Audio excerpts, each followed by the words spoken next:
I would say I miss nothing about my previous life. And you know, that's really true. I like the press box scenes and all, you know, seeing people there, friends in the business. But nobody had more fun or enjoyed being a sports writer for like 50 years or doing sports talk radio for like 29 years. Nobody liked that more than me.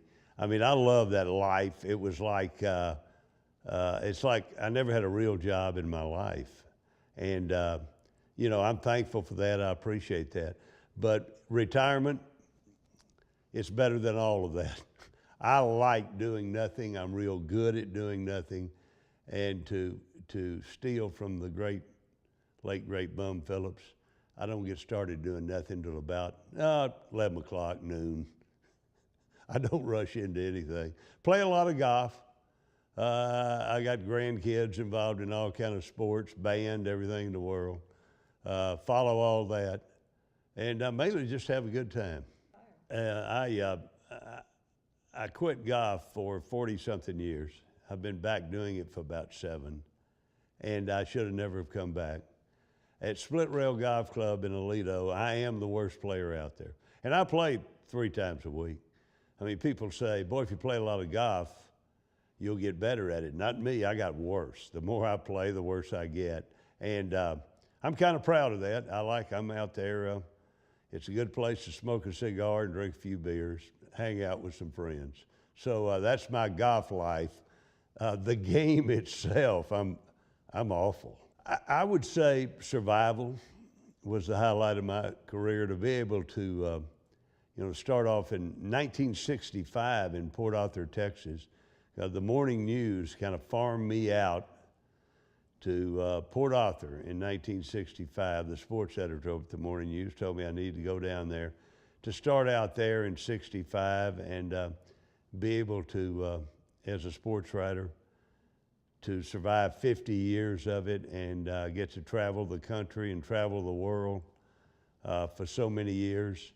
And then out of nowhere in 1985, they just put me on the radio and said, here's a mic. And it's 50,000 watt WBAP. And they went, here's a mic, talk for an hour and a half, and hopefully the phone will ring. And boy, I was praying the phone would ring with people calling in with stupid questions. And it did. And so then I survived 29 years in the radio business, and that's hard to do.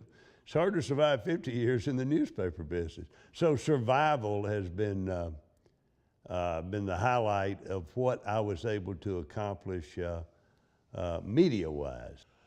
Boy, there would be a lot of, there'd be a lot of those, and you would, and I don't think I could name one, but the people on a regular basis, Mickey Rivers, I love Mickey Rivers. He and I had a great love for horse racing.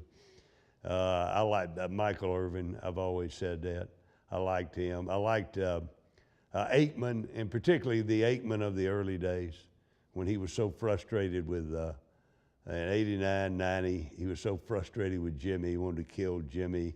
And then he and Jimmy become best of friends, and they start winning Super Bowls. I mean, that was a great story right there. But I mean, I could go on and on and on. Probably the one interview I remember the most was late 60s, early 70s. Muhammad Ali comes to Dallas.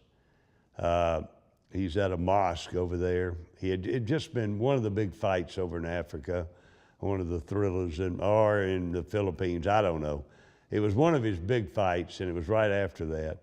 And I was and of course, he's a very controversial figure. The morning news told me to go out and interview him. I was the only media person who showed up on a hot Saturday afternoon. And he could not have been nicer. And we talked for about 20 minutes, just Ali and me, and everybody involved. I mean, these were stern-looking young men, big suits on, white shirts, like black bow ties, real short hair. I mean, they weren't fooling around type of guys, but they were nice, and the women involved in the mosque were nice. And so I probably remember that 50 years ago at least, but I probably remember that interview more than any other. I can't sit here and say the one column people bring up more than anything is the Houston Texans' first game when they beat the Cowboys, and people still bring that up to me all these years later. When I had a lead of fire everybody, and then except the owner, deport him. And I still hear that today. I don't know if that's my favorite, but I still get that from people no matter where. I remember that column you wrote when the Texans opened the season. And I guess it became famous in Houston because Houston people remember that column. I think the Chronicle reprinted it or whatever on the thing. Jerry is probably the greatest contradiction that I've ever known, ever been around, ever hoped to know, or ever hoped to be around, because for every positive thing about Jerry, there's always a negative.